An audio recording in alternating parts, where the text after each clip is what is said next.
una mansión olvidada, 7 llaves antiguas, y un asesinato enterrado debajo de capas de venganza, no de justicia. Tono intrigante, cada puerta contenía un secreto, cada secreto conducía a un cadáver. Pero el secreto más oscuro de todos, la justicia lleva la máscara retorcida de la venganza. Pausa, fue en una fría e incolora mañana de octubre, en el año 1932, que el destino golpeó, literalmente, a nuestra puerta. Tono solemne anunciaba el comienzo de lo que se convertiría en una de las investigaciones más crípticas y más inquietantes de mis largas y a veces perturbadoras andanzas con Monsieur Alaric Leclerc, el brillante pero elusivo investigador privado, conocido en ciertos círculos de Sespado como el vigilante de las sombras. Pausa reflexiva, acababa de regresar de una excursión matutina bastante aburrida, intentando despertar su interés con una historia complicada sobre un robo de joyas en Chelsea, cuando, un golpe agudo y deliberado resonó 3 toques,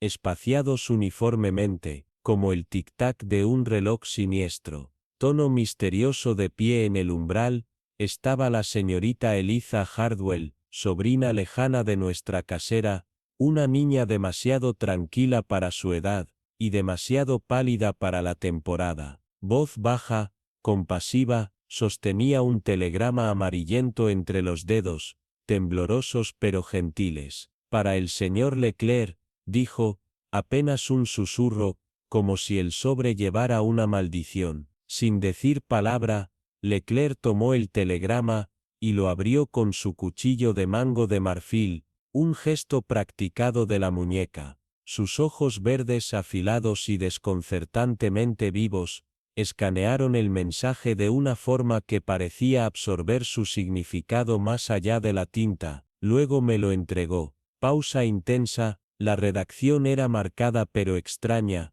solicite su presencia inmediatamente stop, muerte inesperada en circunstancias stop.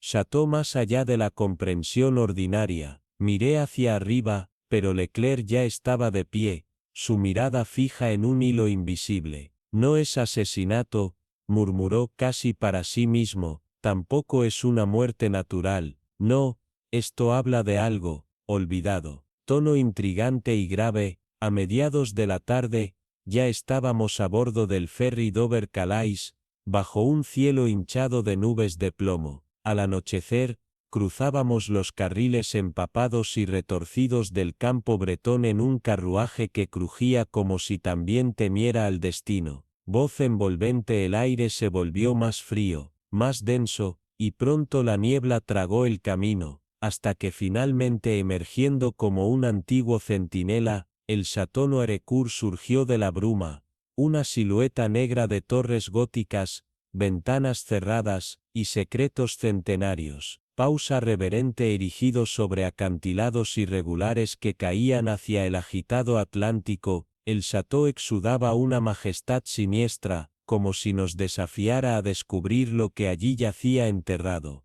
Esperándonos en el patio estaba el comisario del Roque, un hombre de unos 50 años, con la preocupación grabada en el rostro. Sus ojos cansados y su mandíbula apretada nos decían que había visto más de lo que podía comprender. Caballeros, dijo con voz temblorosa bajo su formalidad, ruego que no hayan llegado demasiado tarde. Pausa dramática, fuimos conducidos a las cavernosas salas del Château, donde las paredes parecían inclinarse, los tapices se hundían bajo un peso invisible, y el aire se sentía cargado de susurros. En el estudio privado del barón, una antigua habitación sellada por grueso roble y por el silencio, yacía el cuerpo de Etienne d'Aubigny, el último vástago de la línea de sangre de Nomecourt, desplomado sobre su escritorio en la muerte. Tono solemne, su mano sin vida aferraba la mitad de una llave de latón ornamentada, cuyo borde irregular brillaba con una precisión cruel. La habitación no mostraba señales de lucha, sin entrada forzada,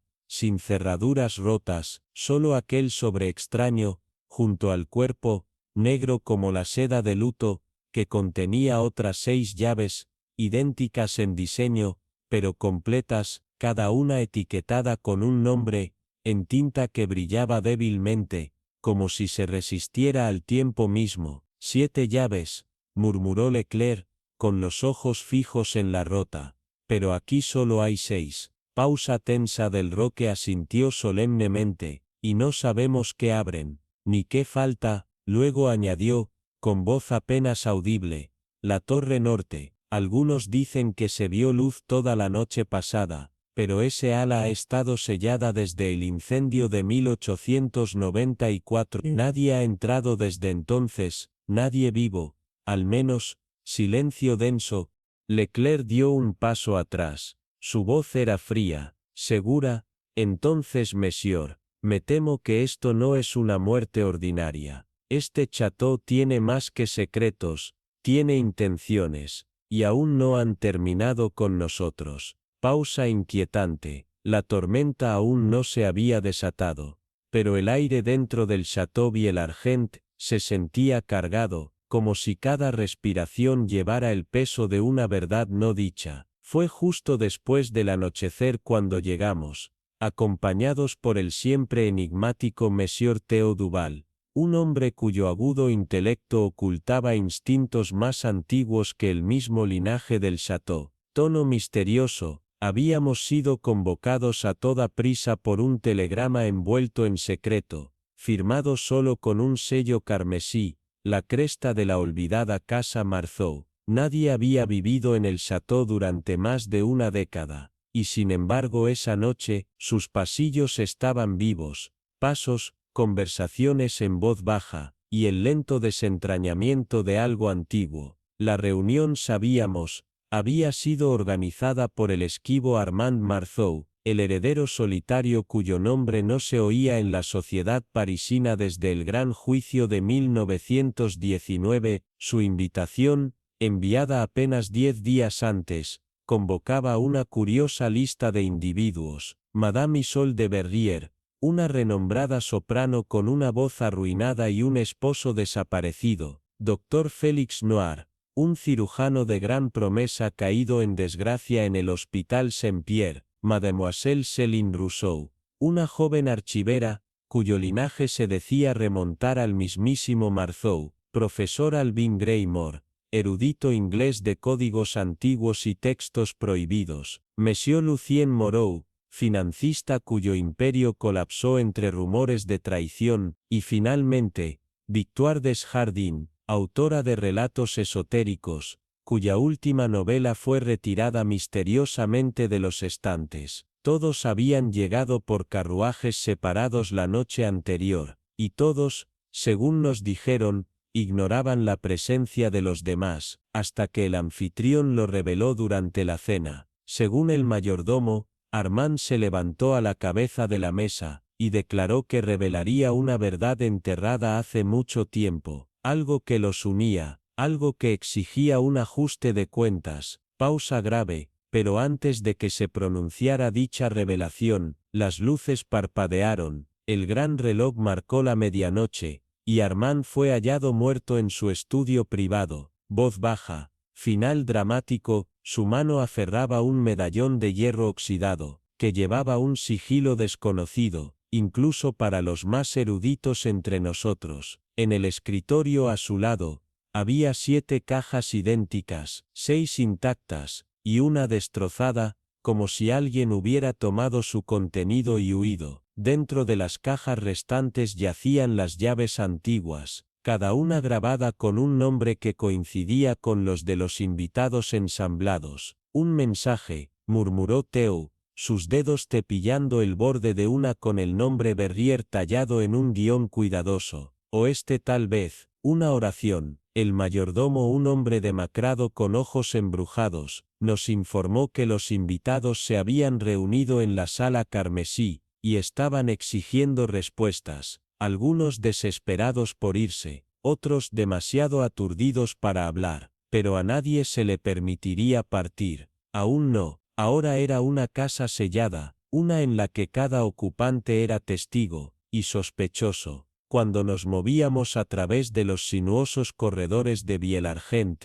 las viejas piedras parecían susurrar recuerdos, recuerdos que nunca se dejan descansar. ¿Qué haces con eso?, le pregunté a Theo mientras las puertas del Crimson Hall se acercaban lentamente. Hizo una pausa, escuchando no sonar sino al silencio. Esto, dijo, no es un asesinato nacido de pasión o impulso. Esto es un cálculo décadas en la fabricación. Cada llave es un enlace, cada invitado, un capítulo, y la verdad, eso espera, detrás del bloqueo final. A medida que las puertas pesadas se abrieron, y todos los ojos se volvieron hacia nosotros, supe que no entrábamos en una habitación, sino en un rompecabezas envuelto en sombras, uno donde el pasado sangraba en el presente, y los muertos susurraban verdades que solo el culpable podía escuchar. En el momento en que cruzamos el umbral hacia el salón con poca luz de Raventon Hall, un silencio inquieto envolvió a los invitados reunidos como una mortaja, 7 figuras de pie rígidamente en el resplandor parpadeante de apliques de pared antiguos, sus rostros pintados con esa peculiar mezcla de dolor,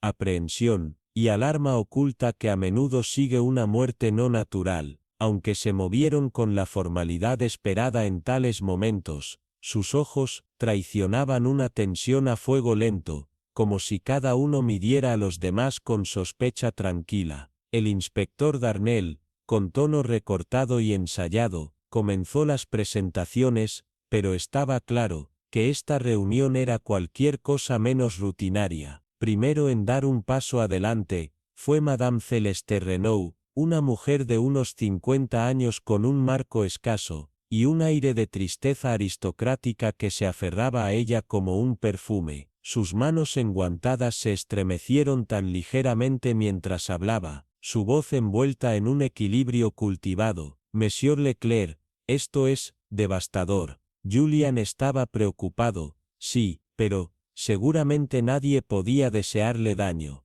Sus ojos permanecieron un segundo demasiado tiempo en la insignia del inspector, traicionando algo tácito. Cuando se le preguntó sobre su relación con el difunto, su fachada compuesta se rompió por un suspiro. Una vez, hace mucho tiempo, éramos más que amigos.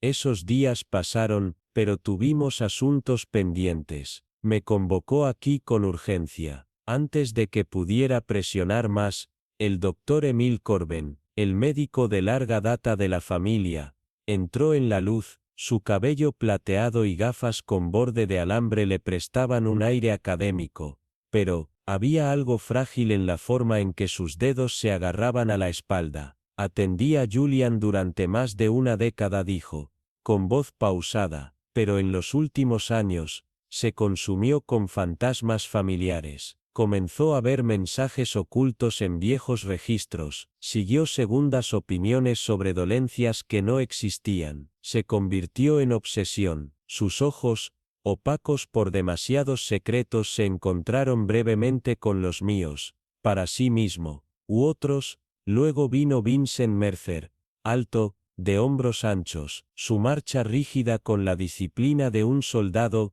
y su voz, áspera por el mando. Pero cambió, acusó a nuestros padres de crímenes, afirmó que las líneas de sangre estaban contaminadas y necesitaban expiación. Le advertí: algunas verdades no merecen ser descubiertas. Miró hacia los demás, su expresión oscureciendo. El siguiente en hablar fue Eleanor Price, una joven inglesa con ojos de avellana tranquilos, y la serena presencia de alguien acostumbrado a mirar desde los bordes. Letras, libros contables, nombres arrancados de árboles genealógicos, dijo con voz suave. Dudó, algo lo aterrorizó. Una tos suave llamó nuestra atención a un hombre reclinado contra los paneles, a medias y completamente ilegible. Su asesor legal, dijo rotundamente. Limpié su pasado más de lo que le aconsejé. Estaba desesperado por borrar conexiones, suprimir eventos, algunos tan viejos,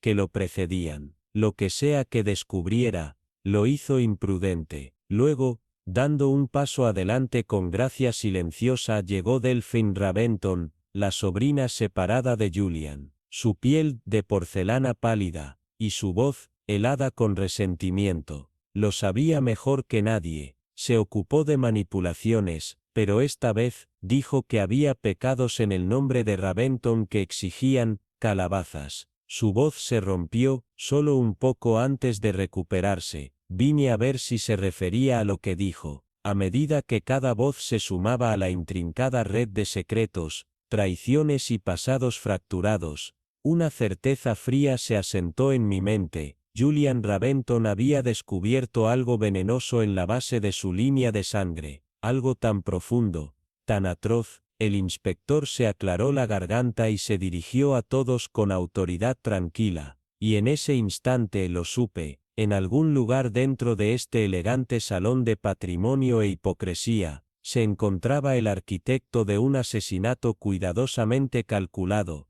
y nos estaban observando, tan intensamente como nosotros los observábamos a ellos. Los había convocado a todos bajo el pretexto de un simposio histórico. 7 personas cuidadosamente seleccionadas de rincones dispares de Europa, cada uno con una experiencia específica, cada una sin saberlo, vinculada a un legado envuelto en polvo y oscuridad.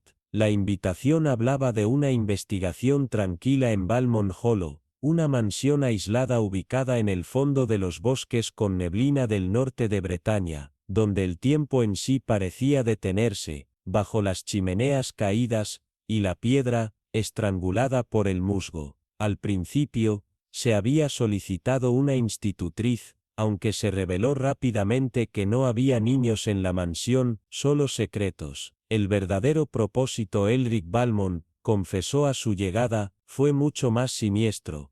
Asistencia para descifrar manuscritos antiguos, archivos legales no traducidos y genealogías olvidadas, vinculadas a su noble línea de sangre. Sus antepasados, afirmó con voz temblorosa de asombro y temor, habían sido víctimas de una monstruosa traición, acusados de herejía, brujería y traición durante los siglos XVII y XVIII. En la cena, donde la luz de las velas parpadeaba contra los retratos de óleo oscuro, los invitados se presentaron, cada uno mirando a los demás con una tranquilidad, de inquietud. El profesor Adrian Marlowe, un académico de piel salina conocido por sus puntos de vista poco ortodoxos sobre la corrupción dinástica, admitió que había trabajado brevemente con Balmond, hasta que estalló una disputa. Ya no estaba buscando hechos, dijo el profesor, su voz delgada y frágil. Buscaba la reivindicación, justicia manchada de sangre. Cuando me negué a doblar la historia a su voluntad, me acusó de cobardía, de traición. Al otro lado de la mesa, Liora de Neuve, una curadora de arte medieval, detalló cómo había examinado una colección de pinturas oscuras que Balmond había adquirido, retratos de familia, macabros, con ojos inquietantes, y pinceladas fantasmales. Estaba convencido de que contenían confesiones secretas, susurró, símbolos ocultos, advertencias incluso. Él creía que el pintor sabía la verdad. El siguiente fue Sebastien Durel, un restaurador de arte de voz suave que había manejado las mismas obras. Eran auténticos, sí, confirmó, con un leve asentimiento, pero no le importaba el valor. Dijo que el lienzo susurraba, abusado, que los crímenes habían sido inmortalizados en el pigmento, esperando siglos para ser vistos. Luego vino Camille Rowe, un folclorista severo, cuyos estudios de leyendas locales habían desenterrado historias de una casa noble que hizo un juramento de sangre a una deidad olvidada, solo para ser maldecidos con oscuridad. Me rogó que confirmara que su familia era la víctima, no la perpetradora, dijo bajando la mirada. Pero los mitos no funcionan así, son espejos, no mapas. Etienne Laval, un anticuario privado con una mirada cazada en sus ojos, finalmente habló. Balmond encontró algo, un relicario sellado desde la Revolución. Se hicieron 6 llaves, cada una con un nombre, el nuestro. Afirmó que la caja contenía evidencia irrefutable, que uno de nosotros descendía del traidor que condenó su línea. El silencio cayó como una mortaja. Antes de que alguien pudiera responder, el antiguo mayordomo apareció en la puerta, la cara cenicienta. En una mano temblorosa sostenía una pequeña caja negra, en la otra, un telegrama. Perdóname, dijo con voz llena de temor, pero el maestro Valmont fue descubierto esta mañana. La torre oeste estaba encerrada desde adentro. No había señales de entrada forzada. El inspector Alaric Birell dio un paso adelante, los ojos entrecerrados, cada sílaba afilada como el acero. 6 llaves, 6 invitados. La caja permanece sin abrir, pero su secreto era conocido por alguien. Uno de ustedes usó su llave. Hizo una pausa, dejando que el peso de sus palabras se asentara como una cuchilla sobre sus gargantas. La pregunta no es solo por qué, sino cuánto tiempo han sabido. La tormenta había evolucionado de una mera perturbación atmosférica a algo mucho más siniestro, una trampa, deliberada, sofocante, como si la naturaleza misma hubiera conspirado con la amenaza invisible entre nosotros. Cuando el coronel de Strauss recibió la noticia de que no solo se derrumbó el puente, sino que el deslizamiento de tierra había cortado la única ruta de acceso restante al continente, un terrible silencio cayó sobre la habitación, del tipo que se extiende con miedo tácito. ¿Quieres decir que estamos varados aquí?, preguntó, su voz baja, pero cargada con el temor que todos los demás tenían demasiado miedo de expresar. La tumba del inspector Reynard fue una respuesta suficiente. 3 días al menos, si el clima se mantiene. Entonces noté que un parpadeo peculiar cruzó la cara del doctor Lucien Carreau, un hombre que nunca se conoce por ocultar sus pensamientos, repentinamente envuelto en algo furtivo e ilegible. Afuera, la tormenta golpeó la vieja mansión con furia primaria, pero dentro de esas antiguas paredes, algo más frío, más calculado, había comenzado a tomar forma. A las 7 en punto, un golpe sacudió mi sueño frágil. Abrí la puerta para encontrar a Camille, el viejo bibliotecario del castillo, de pie, sin aliento y de ojos salvajes. Es el doctor, Belin. Está muerto, en la biblioteca. Debes venir, ahora. Momentos después, descendimos por los corredores retorcidos hasta la biblioteca. Una vez regia, ahora un santuario para el horror silencioso. El cuerpo sin vida del doctor Belin se derrumbaba junto al mostrador de lectura, los ojos congelados de par en par, la boca ligeramente entreabierta, como si lo último que vio hubiera quemado su alma. Un brazo estaba cubierto por un viejo diario de cuero, los dedos acurrucados firmemente, como si se aferrara a algo indescriptible. El inspector Reynard se arrodilló, cuidadosamente tirando del diario, pero las páginas solo ofrecían frases fragmentadas, su significado distorsionado por el pánico. Esa noche, cuando vino lo sé, y él también, más allá de eso nada, el resto había sido arrancado, recientemente, y con precisión deliberada. La habitación en sí no tenía signos de lucha, sin sillas volcadas, sin vidrio destrozado, solo un objeto fuera de lugar, una pequeña llave de bronce, que yacía junto a los pies de Belin. Era inequívocamente una de las 6 llaves antiguas mencionadas durante la conversación junto al fuego de la noche anterior. Cada una se decía que pertenecía a una línea de sangre diferente, vinculada a una traición centenaria. Pero ahora, faltaba una clave, y la persona que la sostuvo estaba marcada por la muerte, o ya había elegido su lado en este juego en desarrollo. Reynard se volvió hacia nosotros, los ojos sombríos. No solo estamos atrapados, hemos sido seleccionados, cada uno de nosotros, convocado aquí por una razón, y quien comenzó este juego, dejó que la frase se desvaneciera, pero todos podíamos sentirlo, una presencia acechando fuera de la vista, calculando su próximo movimiento. La primera pieza había sido retirada del tablero, pero el juego acababa de comenzar. La lluvia golpeaba suavemente la cúpula de vidrieras del solarium, un ritmo frágil, que apenas ocultaba la creciente tensión en su interior. El inspector Halcroft entrecerró los ojos, el parpadeo de la duda tensaba sus rasgos, mientras miraba a la figura sin vida, extendida cerca de la fuente de mármol. ¿Sospechas un accidente?, preguntó fríamente. No, respondió Cassian Miles, el historiador de las antigüedades, convocado bajo circunstancias extrañas. Sospecho algo mayor, algo no resuelto. Su voz estaba llena de temor. En ese momento, todos los ojos se volvieron hacia la puerta del solarium, donde una sola hoja de pergamino revoloteaba debajo de una uña oxidada, su tinta desvanecida, pero deliberada, la letra elegante, pero venenosa. El juicio volverá a visitar la línea de sangre. Selkirk, 1724. Los jadeos resonaron, y Lady Mirel agarró sus perlas, palideciendo al instante. Selkirk, susurró, con los ojos muy abiertos, ese nombre fue enterrado. La frente de Cassian se oscureció. No enterrado, olvidado. Y ahora despierto. Halcroft, ahora visiblemente inestable, ordenó una búsqueda de la Evidence Room, solo para regresar momentos después, pálido y sacudido.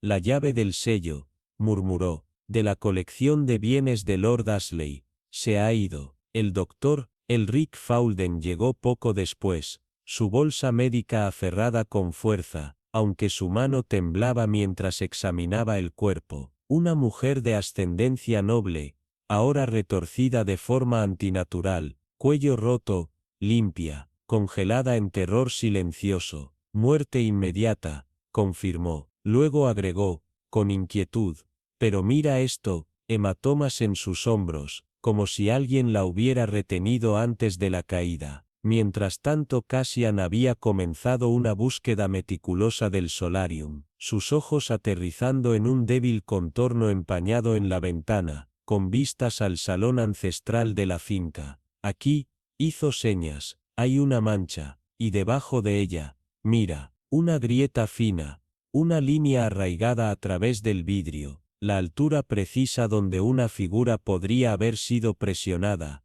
observando, invisible. Alguien estaba mirando, murmuró. ¿Pero quién? Su investigación fue interrumpida por la llegada de los otros invitados, cada uno reaccionando a su manera, reveladora. Lord Whitmore tronó con indignación. Lady Thorne mantuvo un equilibrio antinaturalmente tranquilo, mientras que Elias Crane, el heredero más joven, parecía positivamente enfermo, sudando bajo su cuello, a pesar del frío. Esto no es coincidencia, murmuró Halcroft, con voz grave. Primero Julian, ahora Althea, ambos conectados por la sangre, y por la culpa. Cassian se volvió hacia él, con los ojos entrecerrados, y atados por la historia, agregó sombríamente. Selkirk, 1724, ese año marcó el ahorcamiento de Esmelin Darby, acusada erróneamente, brutalmente silenciada. Y esto, hizo un gesto hacia el pergamino. Esto no es una advertencia, es un cálculo. Sin esperar, atravesó el corredor este hacia la galería de la finca, donde siglos de antepasados miraban desde óleo y lienzo. La habitación susurraba memorias, y mientras se detenía ante un retrato de una mujer de cabello azabache, envuelta en azul de medianoche, sus ojos parecían arder a través del barniz. La placa debajo leía simplemente, E.de 1724, y por primera vez Cassian lo sintió, el cambio en el aire, la caída de la temperatura, como si la galería en sí estuviera escuchando, o recordando. Crack, el trueno estalló como la ira de los antiguos dioses sobre la fragmentación de Ravencourt Manor. Un silencio cayó sobre el gran salón mientras los ojos del inspector Valmont se fijaban en un rincón descuidado, donde una pesada cortina de terciopelo había caído, revelando un retrato olvidado, encorvado en polvo y tristeza. La joven representada miraba con una inquietante mezcla de gracia y fatalidad. Su vestido renacentista, opulento, insinuaba riqueza y nobleza, pero fueron sus ojos los que atraparon el alma, amplios, embrujados, casi suplicantes, como si estuviera atrapada a mitad de una confesión. La placa empañada tenía solo un nombre y dos fechas escalofriantes: Eleanor Ravel, 1713 a 1730, murmuró Valmont, más para sí mismo que para los demás, y el año del cálculo de Ravencourt. La tensión se extendió entre los invitados reunidos, ahora susurrando como hojas agitadas por un viento maldito. Me acerqué más, incapaz de apartar la mirada. Había una tristeza tallada en los trazos del pincel, pero también un desafío tranquilo, como si Eleanor hubiera sabido su destino mucho antes de que llegara. Esto no fue una muerte ordinaria, continuó Valmont, volviéndose hacia el doctor Alaric Fenn, cuyo porte académico se había derrumbado en una angustia visible. Cuéntenos, doctor, ¿qué le pasó realmente? Fenn dudó, mirando a los demás antes de hablar con una voz encogida por la culpa. El registro oficial afirma que murió en el incendio del ala oeste, pero diarios de la época, ocultos durante mucho tiempo, hablan de ritos secretos, conocimiento prohibido, y una traición orquestada por las personas más cercanas a ella, familias que aún hoy tienen poder, y se beneficiaron de su caída, presionó Valmont, su tono afilado. Algunos lo hicieron, admitió Fenn. Hubo disputas por tierras, reclamos de herencia, y un magistrado rechazado, cuyo nombre fue redactado de todos menos un documento. ¡Boom! Un choque metálico, profundo y atronador, retumbó desde las entrañas de la mansión, silenciando cada respiración. Corrimos hacia la fuente, con los corazones martillando, solo para encontrar la antigua puerta de la bodega, colgando de sus bisagras, gimiendo como una voz moribunda. Detrás, un pasaje oculto se revelaba, angosto, frío, sofocante, tallado en la base misma de la finca. Las linternas parpadearon contra las paredes de piedra húmedas, revelando sigilos extraños, grabados con precisión obsesiva. Algunos estaban a medio borrar, otros lloraban humedad fresca que brillaba como sangre. Estos símbolos están dañados, susurró la señorita Corwin, con la voz temblando de reconocimiento. Originalmente protectores, ahora torcidos en algo siniestro, más profundo. En el pasaje, bajo un montículo de piedra desmoronada, yacía un gancho oxidado, recientemente perturbado y manchado con algo oscuro y húmedo. Este ya no es un caso de asesinato, dijo Valmont sombríamente. Esto es una invocación. De regreso en el salón principal, el aire se había espesado con miedo. La tormenta afuera arañaba las ventanas como si intentara entrar, o dejar salir algo. Los invitados se habían agrupado en pequeños círculos, incómodos, sus rostros pálidos pintados de sospechas y temor. Las líneas telefónicas aún estaban muertas, el puente, colapsado, y con cada tic del reloj del abuelo, las paredes de Ravencourt parecían presionar más fuerte, y en medio de todo, los ojos pintados de Eleanor Ravel seguían mirando a través de la penumbra, sabiendo afligidos, esperando, como si la verdad con la que murió se negara a permanecer enterrada, arañando siglos de silencio, para exigir retribución a los que aún respiran. En la luz tenue y parpadeante de la lámpara de aceite, el profesor Aldrich Renwin ajustó sus gafas temblorosas. El reflejo del fuego bailaba en sus ojos,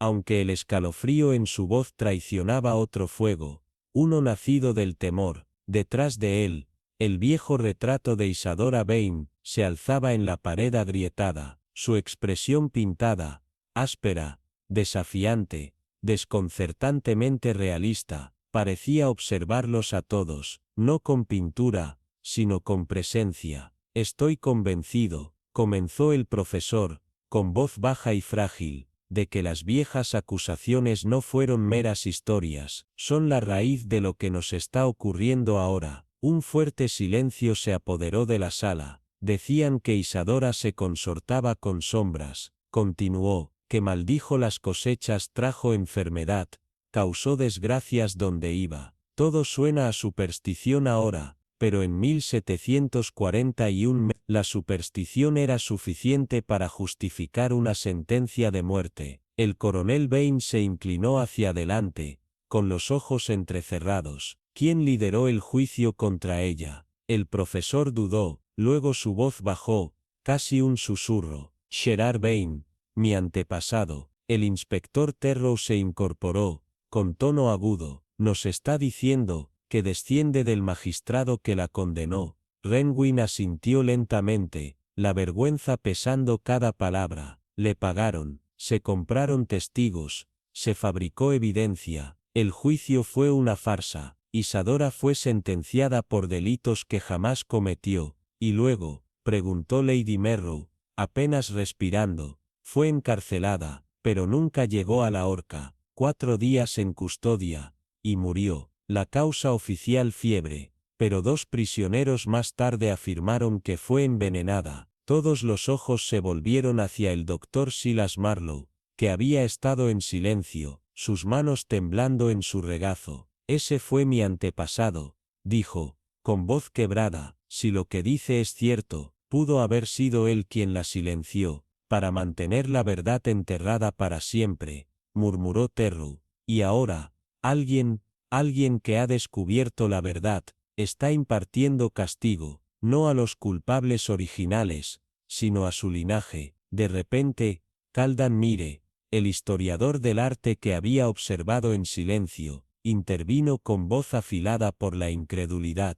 ¿Cree usted que estamos siendo atacados por los pecados de nuestros antepasados, que todos somos herederos de una historia maldita? Los ojos del inspector se estrecharon, y el silencio se volvió más profundo que el miedo. Has estudiado esta mansión durante años, las pinturas, los archivos ocultos. ¿Alguna vez te has encontrado con algo inusual? Un diario, una reliquia. Caldan dudó. Había un diario. Estaba encriptado. Mencionó una noche maldita, y un niño, pero supuse que era ficción. Ficción. La voz de Terrow era delgada ahora. Si Isadora fue encarcelada pero murió poco después, y si estaba embarazada, entonces su línea de sangre puede no haber terminado. El silencio cayó de nuevo, más pesado esta vez, ya que la realización se asentaba sobre el grupo como el polvo en una tumba olvidada. Pero, ella nunca se casó,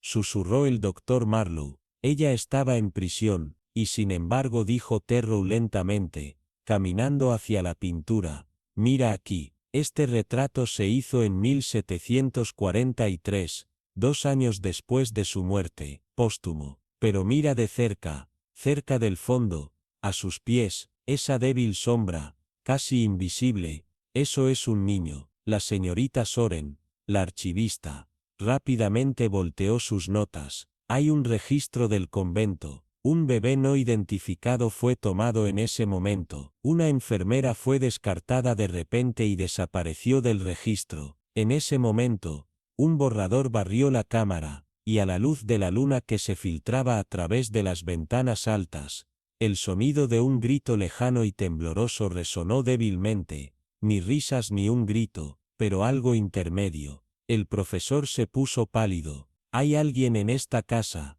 dijo Terrow en voz baja, alguien que lleva la sangre de Isadora Bain, alguien que resucita la justicia de la tumba. Las caras se volvieron entre sí, la sospecha floreciendo como la pudrición detrás de sus ojos. Nadie habló, nadie se atrevió. En algún lugar dentro de los huesos huecos de la mansión, surgió otro sonido, una respiración susurro, inhumana y cercana, muy cerca.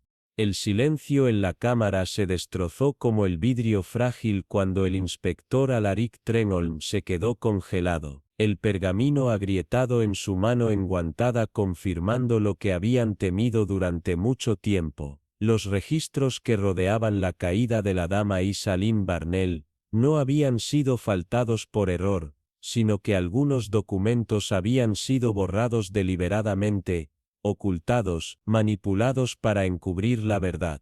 No es coincidencia, murmuró Alaric. Un niño ilegítimo habría heredado no solo su fortuna, sino también el motivo para descubrir la verdad. Como si estuviera convocado por el peso de sus palabras, el mayordomo de la mansión, un hombre envejecido llamado Corwin, parecía sin aliento en el arco, su forma temblaba de urgencia que no se adaptaba a su gracia estoica habitual. Perdona la intrusión, señor, dijo gravemente, pero se ha descubierto algo debajo del halo occidental, en las cámaras del santuario. Es posible que desee verlo, ahora.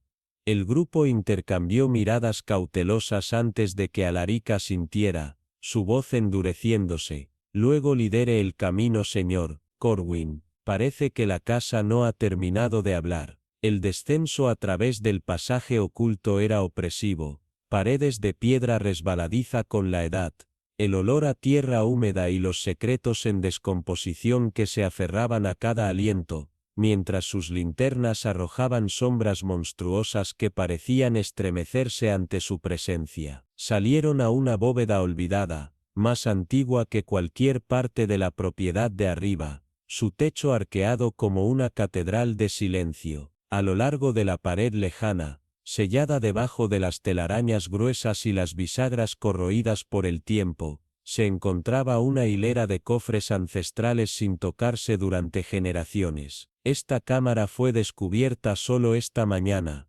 susurró Corwin. Una parte de la fundación se derrumbó durante la tormenta, revelando lo que había estado oculto desde el Año Negro. Alaric se acercó al cofre más cercano, el corazón latía, y levantó lentamente la tapa para revelar una colección de efectos personales tan íntimos, tan escalofriantemente conservados, que el tiempo parecía tensarse, el velo de luto de la dama Isalim, su rosario de zafiros, cartas envueltas en pergamino garabateadas con tinta tan oscura como la sangre seca, y la pieza más inquietante, un diario con el cuero gastado, su pueblo grabado. Ella escribió esto, en sus últimos días, susurró Alaric, hojeando entradas temblorosas donde Isalim nombró a cada conspirador, juicios que fueron sobornados, médicos que forjaron diagnósticos, incluso la traición de su primo a cambio de la finca familiar. Escucha, dijo su voz apenas un susurro. Pensaron que la horca me silenciaría, pero la verdad arraiga profundamente debajo de la piedra y el pecado. Que aquellos que usan mi sangre buscan lo que fue enterrado y vengar lo que fue robado. Un jadeo rompió el silencio cuando otro nombre apareció: el señor Everett Thornley, el propio antepasado del inspector, implicado como el hombre que fabricó los cargos de brujería que condujeron a la ejecución de Isalim. Alaric se tambaleó hacia atrás, pálido, sin aliento. Eso no puede ser, murmuró. Mi familia sirvió justicia, pero el diario contó otra historia. Una historia de tierras robadas, líneas de sangre reescritas, y un niño no nacido que se llevó bajo la portada de la noche, no para protegerlo, sino para preservar la venganza. El aire en la bóveda parecía espesarse, como si la cámara en sí hubiera estado conteniendo la respiración durante siglos, esperando que alguien leyera en voz alta la maldición que había sido construida para contener. Sobre ellos, la mansión crujió como una bestia dormida perturbada, y desde algún lugar en lo profundo de sus huesos, surgió un susurro de gritos, un sonido demasiado humano para ser el viento, pero demasiado roto para ser llamado voz. No estaban solos, y quien había regresado para afirmar que la justicia de Lady Isalim acababa de comenzar su cálculo. La noche se había acomodado en una tenue penumbra, el reloj marcando las 4, pero una misteriosa quietud se colgaba sobre Morvain Manor como si la mansión misma se aferrara a un secreto demasiado oscuro para susurrar en voz alta. Dentro de la biblioteca en expansión, donde el aroma del papel antiguo y el peso del conocimiento permanecían como fantasmas en el aire, el detective Alaric Dubhain estaba inmerso en el laberinto de investigación histórica del profesor Elric Danforth. Cada nota, cada página frágil de un canon perdido en un sendero olvidado. Luego, la pesada puerta de madera se abrió, y el inspector Lorran entró, su cara compuesta escondiendo un parpadeo de inquietud. «Detective Duvine», dijo en voz baja, «el profesor Danforth ha desaparecido. Nadie lo ha visto desde el almuerzo, y su habitación está completamente vacía». Duvine no habló, simplemente se puso de pie, la mirada en sus ojos se afilaba como una cuchilla. «¿Cuánto tiempo?», preguntó. «Aproximadamente 3 horas», respondió Lorran. La criada asumió que estaba descansando, pero cuando fue a preparar su habitación para la noche estaba vacante. Sin desperdiciar un segundo, barrimos los pasillos sombríos de la mansión, llamando a su nombre, nuestros pasos que hacían eco a través de corredores que parecían estar escuchando. Cada puerta se abrió al silencio,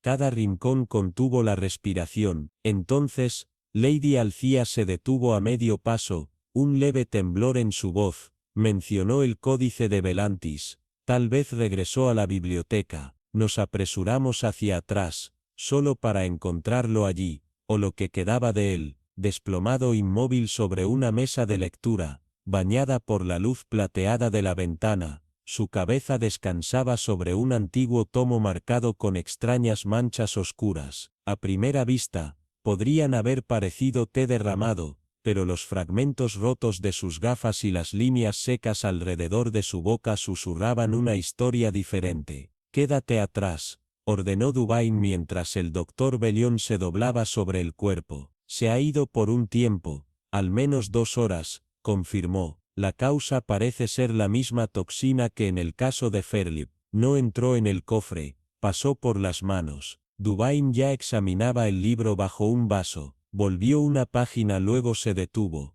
«Esto no es té, Hastings, mira esto, residuos cristalinos, un brillo metálico débil». El veneno estaba en las páginas mismas. Mi corazón se apretó, pero ¿cómo sabría alguien que tocaría este libro exacto? Antes de que pudiera terminar, Lady Alcía recogió una nota doblada que quedaba en un atril cercano, una escritura familiar trazada a través de ella. «El que buscaba la verdad ahora enfrenta justicia. Para Marlowe, 1724, Duvine revisó el abrigo del profesor, faltaba otra llave. «Eso también se ha ido», murmuró, pero su mirada permaneció fija en el tomo maldito. No era solo un documento antiguo, era un libro mayor histórico, posiblemente un registro de la iglesia o una cuenta de prueba. Sin embargo, el verdadero horror se desarrolló en los márgenes, donde Danforth había escrito notas nuevas con lápiz. Había dibujado conexiones entre los nombres latinos y las líneas de sangre modernas, mapeando un linaje que había permanecido enterrado durante siglos. «Esto no fue solo una investigación», dijo Duvine sombríamente, «era evidencia, y había encontrado el hilo que vincula a los asesinos de Marlowe con alguien vivo hoy». Un extraño escalofrío pasó por la habitación, como si las paredes mismas estuvieran de luto. El trueno rompió afuera, y las ventanas de la mansión se estremecieron violentamente, mientras que un solo pensamiento surgió en mi mente: esto no era solo un asesinato, fue un cálculo, el resurgimiento de los pecados ancestrales, y dentro de esta mansión cualquiera podría ser sospechoso, porque la justicia había regresado con una máscara de venganza, y su mano podría caer sobre cualquiera de nosotros. La tormenta afuera de Ravencourt Hall había subido a un furioso crescendo, como si la naturaleza misma se enfureciera contra los siglos de secretos enterrados debajo de sus antiguas piedras. La Tourney, la Collie. En el interior la biblioteca estaba envuelta en un silencio opresivo, interrumpido solo por el suave rasgueo de la pluma en el papel y el tembloroso aliento de la señorita Calder, quien se inclinaba sobre el hombro del inspector Rourke, sus ojos fijos en el documento frente a ella. Whitcomb no se había vuelto cada vez más errático, como si el peso de su descubrimiento lo hubiera llevado al borde de la locura. No solo confirmó la parte de su familia en la traición, susurró, con voz cargada de inquietud, lo rastreó aún más. Hay mención de una unión velada, un niño clandestino, un heredero oculto. Por un instante, el aire se sintió más frío, como si las paredes inhalaran profundamente. Rourke se volvió hacia ella. Sus ojos se entrecerraron cuando la realización se hizo clara y aterradora. Si Lady Lysandra Norgrave había llevado a un niño en secreto antes de su ejecución, esa línea de sangre habría sobrevivido, oculta en las sombras durante generaciones, y ahora, por lo tanto, el último descendiente había regresado, un mal sellado por la historia. Antes de que cualquiera de ellos pudiera hablar, las pesadas puertas de la biblioteca se abrieron y Edwin Mallory se tambaleó pálido y despeinado, un brillo de sudor en su frente mientras jadeaba. El retrato en la galería del este ha sido alterado, no arruinado pero revelado. Lo seguimos a través de los corredores iluminados por candelabros, nuestras antorchas arrojando largas sombras. Un rayo iluminó la habitación como un estroboscopio de verdad, y allí lo vimos, la gran pintura al óleo de Lady Lysandra, que durante mucho tiempo se creyó que la retrataba en un desafío solitario, ahora mostraba, a través de una limpieza cuidadosa y la eliminación de las mentiras pintadas, que no solo estaba sola, sino que acunaba a un infante en su regazo. No podía borrar la existencia del niño de la memoria, de la historia, ni de la venganza. Ella no era sin hijos, susurró la señorita Calder temblando. Dejó atrás la sangre, y ahora esa sangre busca justicia. Justo cuando esa realización se arraigó en nuestras mentes, se notó otra ausencia.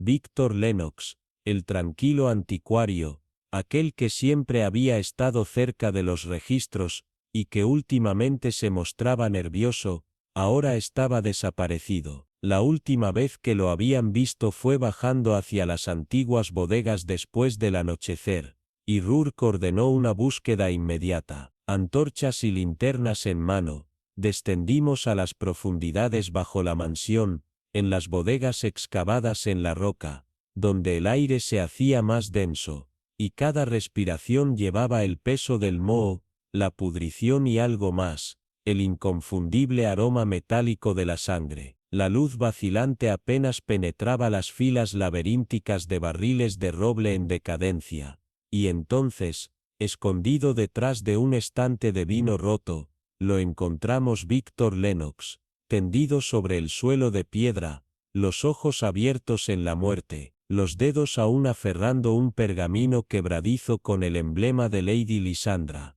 y a su lado, manchado con su propia sangre, una frase arañada en la tierra con urgencia moribunda: sanguis vocat sanguinem, sangre llama a la sangre. El silencio que siguió fue sofocante, como si el castillo mismo llorara o guardara testimonio, y supe, con repugnante certeza, que esto no era un asesinato aleatorio, sino un diseño, una ejecución. Víctor ahora yacía frío, y de los que quedábamos Miss Calder, el coronel Branham, el doctor Selwyn y el inspector Rourke, uno pronto enfrentaría el cálculo final. Y en algún lugar entre nosotros, detrás de una máscara de cortesía y tristeza, el enemigo esperaba, debajo de las vigas podridas de la bodega olvidada del Chateau, escondido tras capas de piedra y sombras no tocadas durante siglos, nos topamos con una escena tan inquietante que parecía que el tiempo se había congelado en horror, una pintura que una vez no económica, ahora se tritura más allá del reconocimiento. El lienzo cortó con tan violenta precisión que cada golpe parecía gritar en agonía silenciosa. No era un acto de destrucción aleatorio. No, esta era la ira de alguien desesperado por borrar más que solo pintura, alguien aterrorizado de lo que esa obra de arte revelaba, incluso en su estado profanado. Las pinceladas restantes susurraban de un solo jardín de elegancia en francés del siglo XVIII bareme siroquecho, y aún más profundo, insinuaban algo más condenado, una sola gama de un jardín en un jardín en un jardín en un jardín en un jardín en una sola mujer en una sola mujer, juicio, sus intenciones ocultas detrás de máscaras en polvo, como si la pintura hubiera capturado un recuerdo destinado a ser enterrado para siempre. El inspector Elric Marlowe se acercó con fría precisión. Sus dedos enguantados cepillaban delicadamente un fragmento de marco dorado antes de señalar al doctor Saville, quien examinó el cadáver con la solemne gravedad de un hombre que había visto demasiado, su aliento atrapado ligeramente mientras se inclinaba, susurrando, en curare, entregada no a través de la ingestión, sino la piel, y la fibra que se ajusta a sí misma, una fibra, puesta en silencio, y luego, justo debajo de un rincón andrajoso del lienzo, la señorita Thorne jadeó al ver un relicario, forzado a revelar el retrato en miniatura de Marie Delphine, la artista de larga data que había sido robada por un escándalo fabricado, una mujer cuyo trabajo se dijo que había expuesto los bendicionales políticos de los hombres potentes, pintados en sus pañuelos. Esto no fue un asesinato, murmuró Marlowe, con los ojos entrecerrados, esta fue la ejecución, y antes de que el peso de esa verdad pudiera asentarse, un trozo de pergamino agitó desde las vigas, empalado por un pico de hierro, la tinta se desvaneció, pero el mensaje era inconfundible, recuerda de sangre, la llave está pasada, la justicia espera la justicia de las palabras de los mentirosos. Así, la atmósfera cambió,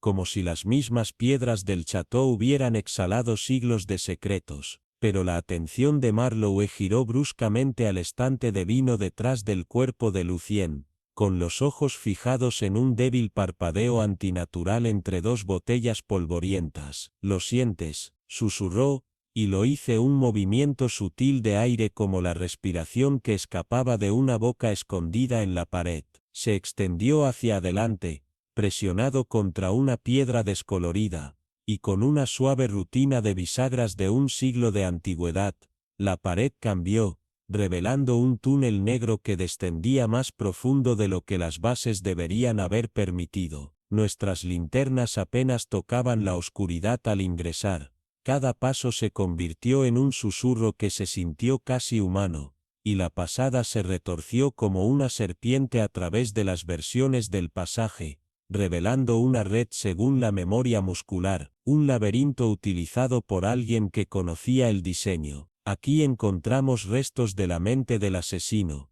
cartas de ventaja, bocetos quemados, páginas de contabilidad desgarradas, y entre ellos 3 nombres rodeados en tinta roja de sangre, los descendientes sobrevivientes de los nobles que una vez destruyeron el nombre de Delphine, y peor, su verdad.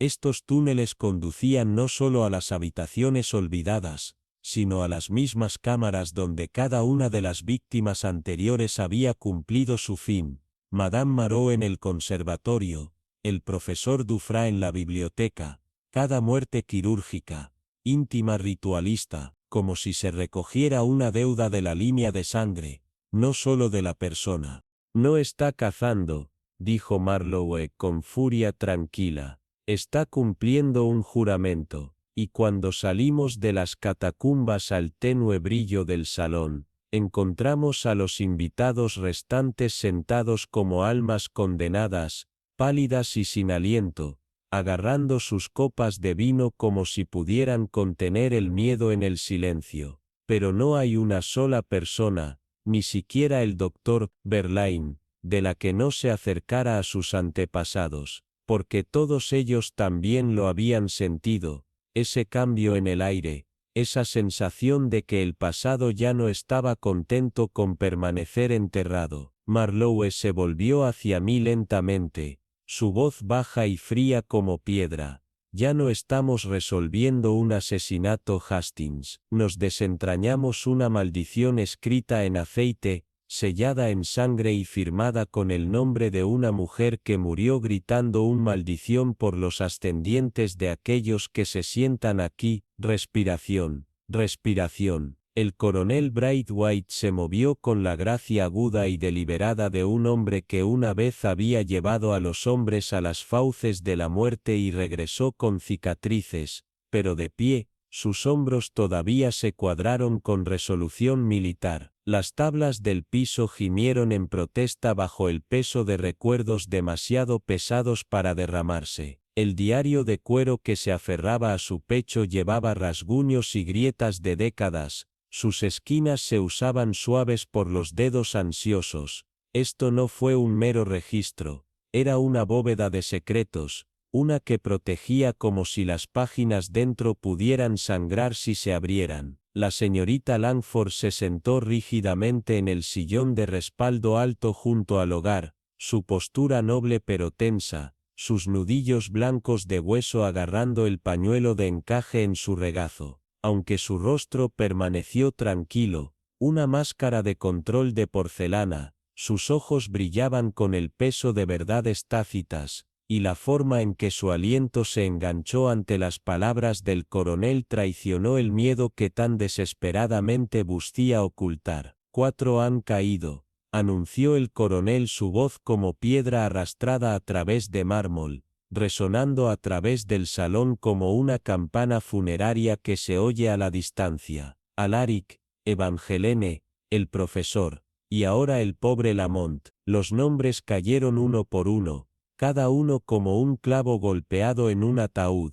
El silencio que siguió fue grueso y sofocante, el único sonido el pop bajo y el silbido del fuego que consumía el último de los troncos secos. Las cortinas de terciopelo colgaban como velos de luto, la luz absorbente, la esperanza y el aliento en sí. La señorita Langford se inclinó hacia adelante, su voz baja y temblorosa, pero cargada de urgencia. Inspector, seguramente incluso debes verlo ahora. Estas muertes no son coincidencia, son un patrón, un mensaje. Los afilados ojos del inspector Halcroft se extendieron hacia ella, luego lentamente barrió la habitación como un halcón dimensionando presas. No hay coincidencia, dijo su voz recortada y fría como acero. Esta no es una serie de accidentes, es una orquestación. Cada muerte ejecutada con propósito, elegida, calculada. Alguien nos está eliminando,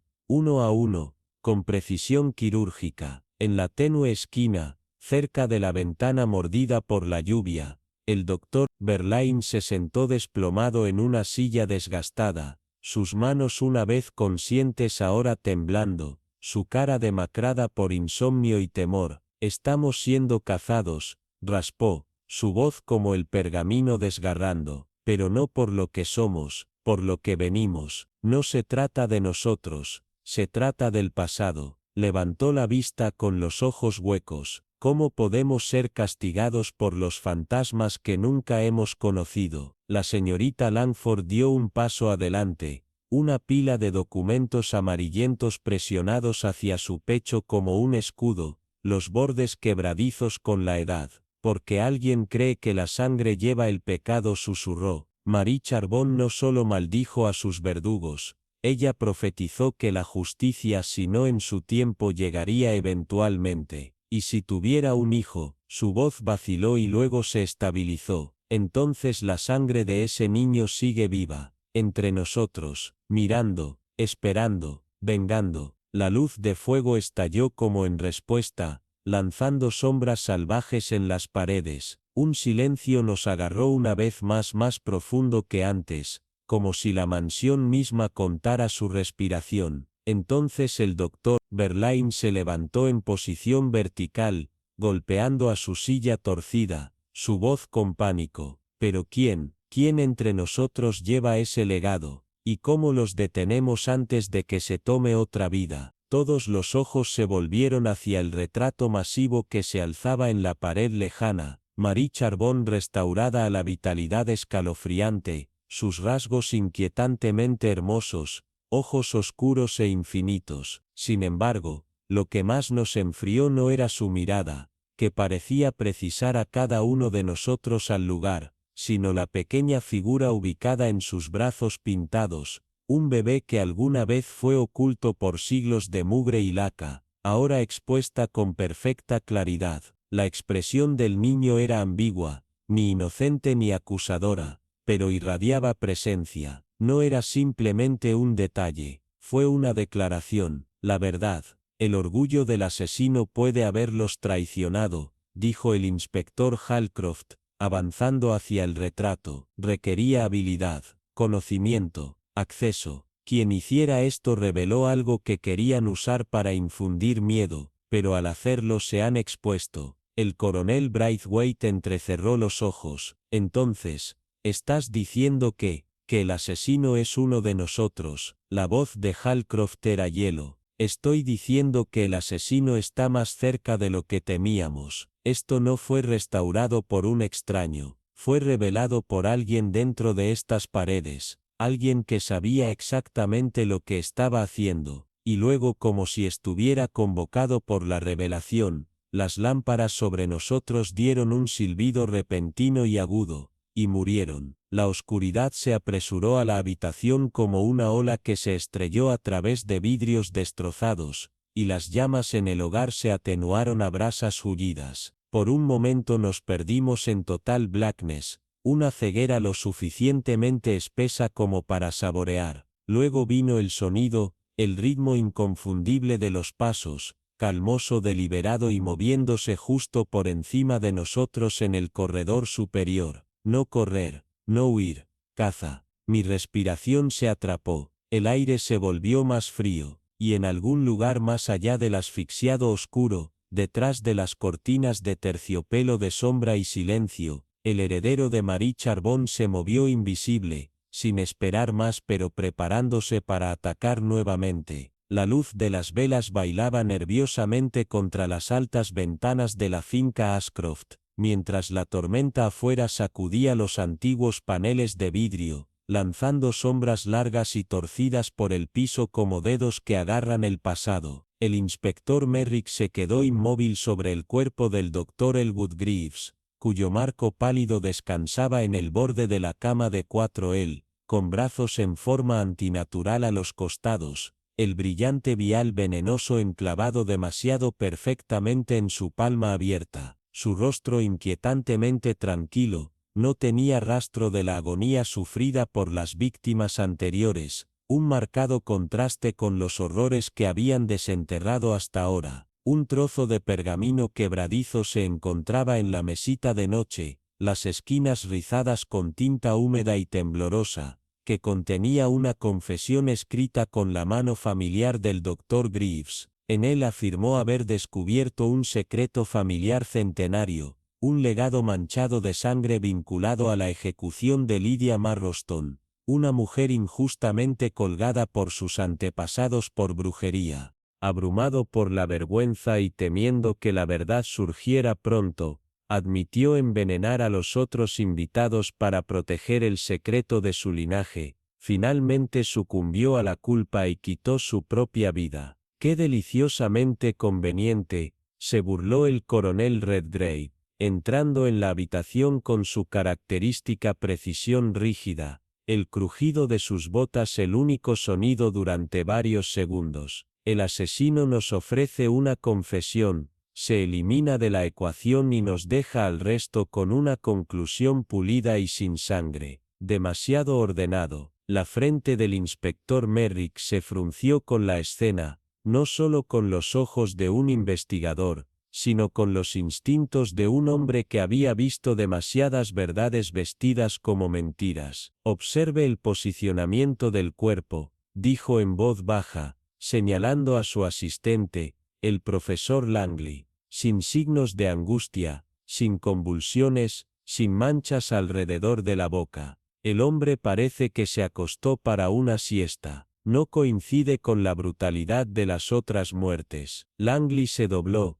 inspeccionando las características del médico. Y mira la serenidad en su rostro. Cualquier otra víctima se torció en sus momentos finales, pero yace como si fuera acunado por la paz. Es como si alguien lo hubiera hecho después. Merrick asintió sombríamente y se volvió hacia la confesión, levantándola a la luz de las velas. La tinta cuenta su propia historia, murmuró. Es desigual, dos tonos distintos, dos presiones diferentes. Las primeras líneas fluyen, pero el párrafo final tropieza. Es escrito por alguien que no está familiarizado con el estilo, o terminado con una segunda mano. Partió la bolsa médica del médico, abriéndola con lentitud deliberada. En el interior una colección de instrumentos yacía en sus ranuras revestidas de terciopelo, forceps, escalpeles, depresores de lengua,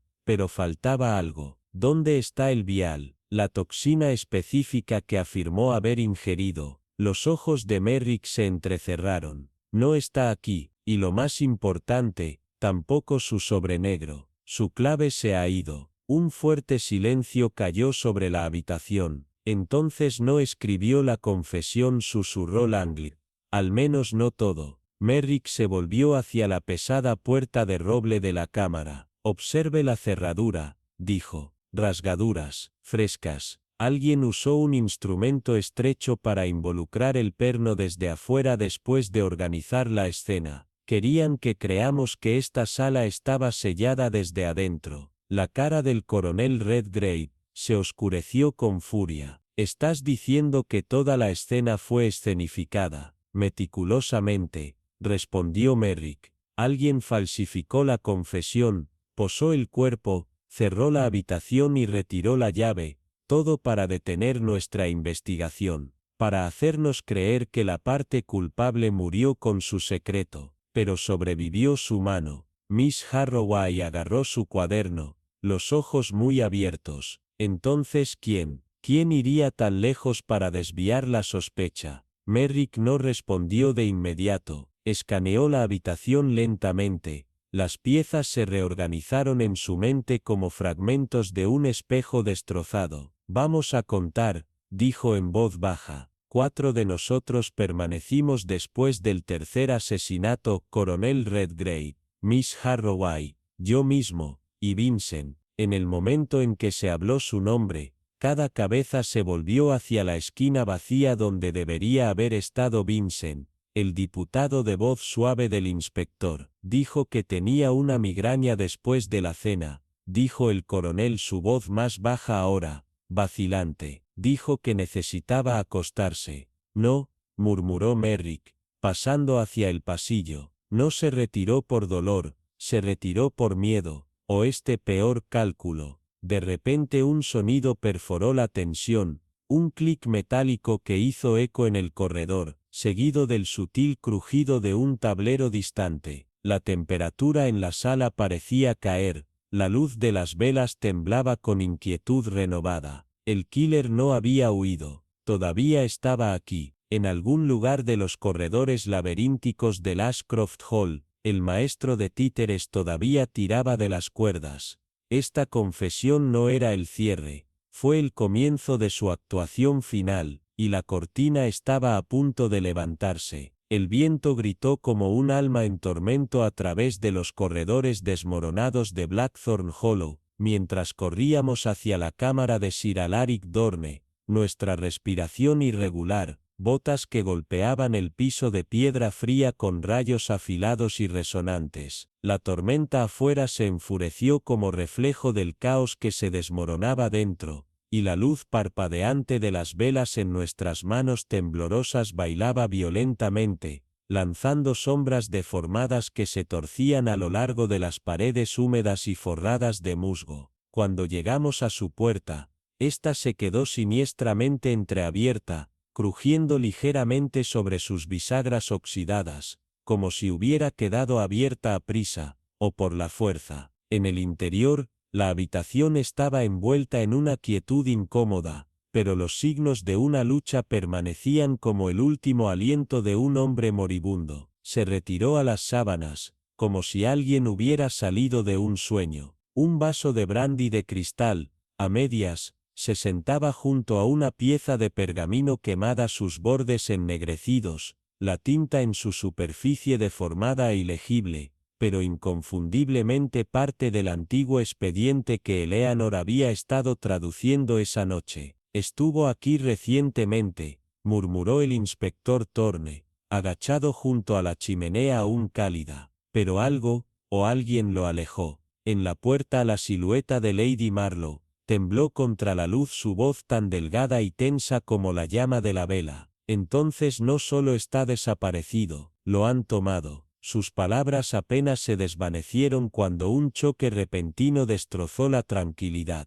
Un sonido irregular e inquietante de madera y vidrio astillado proveniente de las profundidades de la mansión, seguido de un grito amortiguado y desesperado. Sin hablar, surgimos hacia el ruido, los corazones golpeando, la atmósfera que nos rodeaba se volvía más fría con cada paso. El sendero nos llevó a través del ala olvidada de la finca, un área sellada y envuelta en misterio, y finalmente a la biblioteca, una vez gloriosa, ahora un campo de batalla del caos. Los estantes habían sido derribados como por manos violentas, tomos invaluables destrozados y esparcidos, y una ventana destrozada dejaba entrar ráfagas de lluvia y viento que llevaban consigo el aroma de algo antiguo y decadente. En el centro de la habitación, el gran candelabro giraba salvajemente, como perturbado por una lucha. La sangre fresca y roja estaba manchada en rayas a través del piso de mármol,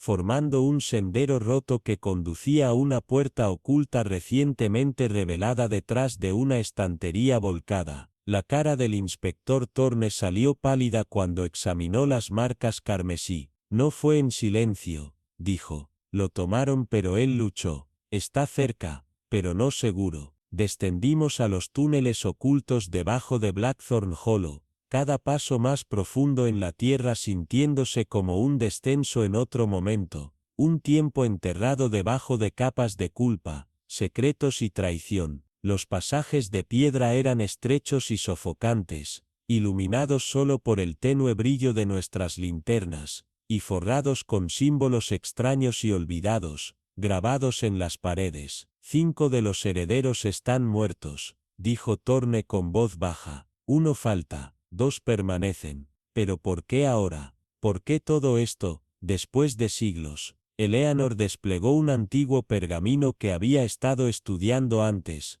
un documento que se pensó perdido en la quema de la abadía de Raventorne. Porque la historia que conocemos es una mentira, susurró. Isolde de Raventorne no era una traidora. Era una guardiana. Los otros, esas familias nobles, la traicionaron, no al revés. Y ahora, alguien está tratando de limpiar cada rastro de su verdad de la existencia. Thorne se detuvo, girando lentamente cuando se dio cuenta. Entonces el asesino no está cazando a los herederos por venganza, dijo sombríamente. Están buscando silenciar la verdad, evitar que cualquiera descubra lo que Isolde murió protegiendo. Reunimos una esquina final y nos congelamos. Antes de nosotros estaba una puerta de hierro oxidado sellada con marcas extrañas dibujadas recién en sangre. Más allá de ella, apenas consciente y atado a un altar antiguo,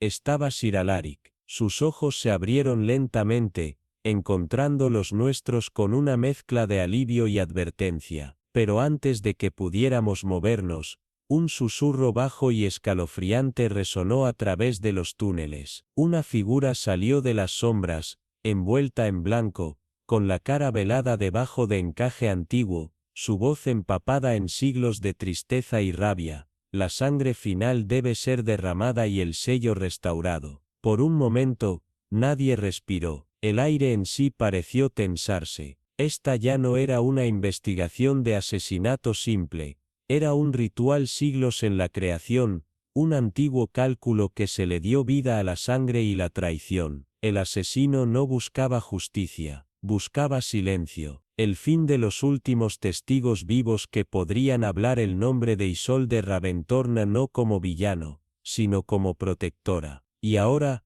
en las catacumbas olvidadas debajo de Blackthorn Hollow, el capítulo final estaba a punto de ser escrito, no con tinta o juicio, sino con sangre, fuego y la verdad enterrada durante mucho tiempo en la oscuridad. El vasto salón estaba encerrado en sombras y ecos de la tormenta que se extendía más allá de sus paredes, cuando el comandante Elric Bane se puso de pie lentamente, los candelabros tenues arrojando líneas largas y fracturadas a través de su figura cansada. Su uniforme, una vez crujiente e imponente, Ahora llevaba la mugre y los hilos desgarrados de una noche que pasó persiguiendo horrores nacidos tanto de la historia como de la crueldad humana. Aunque visiblemente sacudido, su columna vertebral se mantuvo firme, su presencia no disminuyó, y cuando habló, no fue con miedo o fatiga, sino con la resonancia fría y dominante de un hombre que había mirado la oscuridad a los ojos y regresó con la verdad apretada en su puño. Esta noche, hemos sido testigos no simplemente de asesinato, declaró, su voz perforando el aire como una campana que se juzga, sino la recreación deliberada de los crímenes olvidados, cosidos con atención ritualista, envueltos en la apariencia de la venganza ancestral. Los jadeos flotaron por la habitación como llamas de vela en el viento, mientras Vane giró su mirada a los 6 retratos recién colgados detrás del atril manchado de sangre, los traidores de las víctimas, cada uno descendiente de aquellos que habían conspirado contra Lady Elwen Raisden, la noble acusada quemada en 1719 bajo los cargos de holgura y fortalecida por las tumbas forzadas con su nombre. Cada víctima fue seleccionada, acechada y ejecutada con un simbolismo demasiado preciso para ser coincidencia. Las poses de sus cuerpos imitaban los testimonios que la condenaron, las escenas de sus muertes reflejaban la falsa evidencia que una vez se usó para destruirla. Él caminó debajo del inminente retrato de Elwen, sus ojos pintados ardiendo con un fuego que el tiempo no había apagado, y por un momento, parecía que ella observaba, no desde el lienzo, sino desde la médula de los muros de piedra a su alrededor. Estábamos destinados a creer que estos asesinatos eran obra de un heredero de sangre sobreviviente, continuó Vane, un fantasma que volvió a corregir los pecados de antaño. Pero la verdad es mucho más cruel. El silencio cayó como una mortaja. La doctora, Lisandra Crane, se movió incómoda, su aliento empañaba sus gafas. Entonces, ¿estás diciendo que no era venganza?, preguntó, su voz pequeña pero afilada. No en la forma en que estábamos destinados a creer, respondió Vane, su tono bajando a un gruñido cercano. El asesino es de hecho un Raisden, un descendiente escondido a lo largo del tiempo, pero su propósito no era la justicia, era algo mucho más íntimo, venganza calculada, disfrazada de justicia, nacida de décadas de observar el legado de su línea de sangre en manos de quienes lo robaron. El inspector Maddox se inclinó hacia adelante, la luz del fuego se reflejaba en sus ojos. ¿Quién? Vane inhaló profundamente, luego comenzó a enumerar las pistas. El antiguo retrato, restaurado no por casualidad sino con el cuidado de expertos, revelando a Elwen acunando a un niño, una historia de un niño que había sido borrada convenientemente, la carta de confesión, encontrada cerca del cuerpo de Lord Halford, forjada con astucia y traicionando temblores sutiles en el guión, inconsistentes con su supuesto autor, los corredores ocultos utilizados para cada asesinato, conocimiento que solo alguien criado dentro de estos muros de piedra podría poseer. Y luego, el colgante, dijo Vane, sosteniendo una pequeña bolsa de terciopelo. De ella, retiró 2 mitades de un sello, una encontrada agarrada en la mano muerta de Lady Halford, la otra recuperada de debajo de las tablas de los siervos de las cuartas. Juntos, formaban la cresta Raisden. Todos los ojos se volvieron hacia Elias Morrin, el modesto mayordomo que se había quedado en silencio toda la noche, como si viera una obra que había escrito hace años. O debería decir, Elias Raisden, dijo Vane en voz baja, pisando hacia él. Los ojos del anciano se entrecerraron. Se fue el siervo gentil, en su lugar, había una figura llena de furia fría. Te escondiste a la vista, continuó Vane, creciste dentro de estas paredes un fantasma entre los herederos que nunca sospecharon que su mayordomo llevaba la sangre de la mujer a la que ayudaron a condenar. Morrin se enderezó, la máscara finalmente se descartó. Durante 50 años los serví, siseó, su voz rica en veneno y orgullo. Vertí su vino, estudié sus rostros, memoricé sus historias, todo mientras cenaban sobre lo que me pertenecía legítimamente. Mi abuela fue quemada viva, su nombre deshonrado, su hijo se acumuló de contrabando como una vergüenza secreta. Ese niño era mi abuelo, y yo, soy lo que más temían, la memoria hecha carne. Maddox dio un paso adelante, la tensión crepitaba en el aire. Usaste esta reunión, dijo, para terminar la historia que comenzaron. Morrin asintió una vez, cada uno de ellos, entró en este lugar creyendo que estaban a salvo, dando vueltas, pensando que su riqueza, sus títulos, sus líneas de sangre los protegían. Pero la historia no se olvida. Espera. Sus ojos brillaban cuando agregó, y Arlen Halford, pobre tonto, descubrió quién era realmente cuando desenterró el séptimo colgante. Por eso murió gritando. Afuera el trueno se agrietó, como si los cielos mismos hubieran escuchado la confesión. Esto no era justicia, dijo Vane al fin. Era obsesión, vestida con la túnica del legado. Y cuando los oficiales se movieron, Elías Risden levantó las manos, no con miedo, sino en triunfo frío. Su sombra se extendía mucho tiempo a través de las piedras donde Elowen una vez se arrodilló y gritó, mientras encendían la pira, mientras el sol carmesí se arrastraba a través de las ventanas de vidrieras agrietadas de Ravenshade Manor. Un silencio cayó sobre el salón una vez caótico, donde las piezas finales de un rompecabezas de generaciones de antigüedad acababan de hacer clic en su lugar, y era el inspector principal Alaric Ron, quien, con pasos lentos y deliberados, se dirigía a la acumulación de Acolba, su amortiguadora aún fuera de la tormenta afuera. Todos creían que los asesinatos comenzaron con la llegada de los invitados, dijo, su voz baja, resonante, y medida como un juez que pasa una sentencia, pero comenzaron mucho antes de que cualquiera de ustedes atravesara estas puertas. Comenzaron el momento en que Elías Marrow cambió su nombre. Un jadeo colectivo se extendió por la habitación. Todos los ojos se volvieron hacia el archivero aparentemente mudo que se había parado al margen durante todo el fin de semana, su silencio confundido con mansedumbre, su presencia descartada como trivial. Sin embargo, fue él quien había orquestado la caída de una línea de sangre entera bajo la guadaña del destino, saldando los pecados olvidados. Ron continuó, paseando ante la chimenea, donde las brasas se enroscaban como serpientes en espiral. No era solo un sirviente que catalogaba la historia de la finca, la estaba reescribiendo, un cadáver a la vez. El nombre de Elías Marrow era simplemente una máscara, pero su verdadera identidad y fortuna. El aire se engrosó de temor cuando Ron reveló el patrón. Las 7 víctimas habían sido descendientes directos de esos conspiradores originales. Sus muertes imitaban escenas de los registros de prueba fabricados que Elías había pasado décadas coleccionando y manipulando. El estudio bloqueado, el ahogamiento en el pozo, el colgado en el campanario, cada uno fue un eco de cómo los supuestos crímenes de Anora fueron probados por los mismos antepasados de los que ahora yacían muertos. Una mano enguantada levantó una revista quemada de cuero de la mesa, la cresta familiar en su cubierta,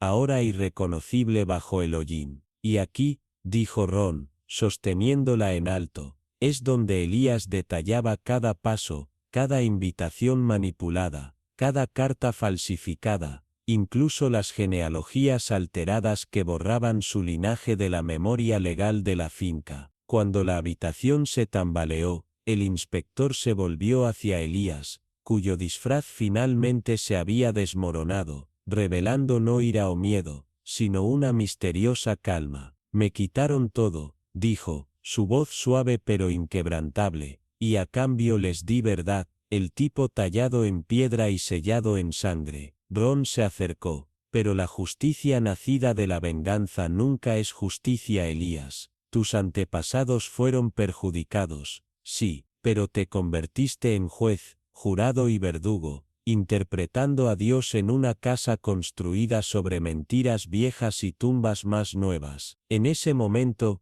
mientras los agentes encadenaban las manos de Elías, una repentina ráfaga de viento avivó el fuego moribundo detrás de él, lanzando un parpadeo de luz a través del retrato abandonado de Anora Drabant.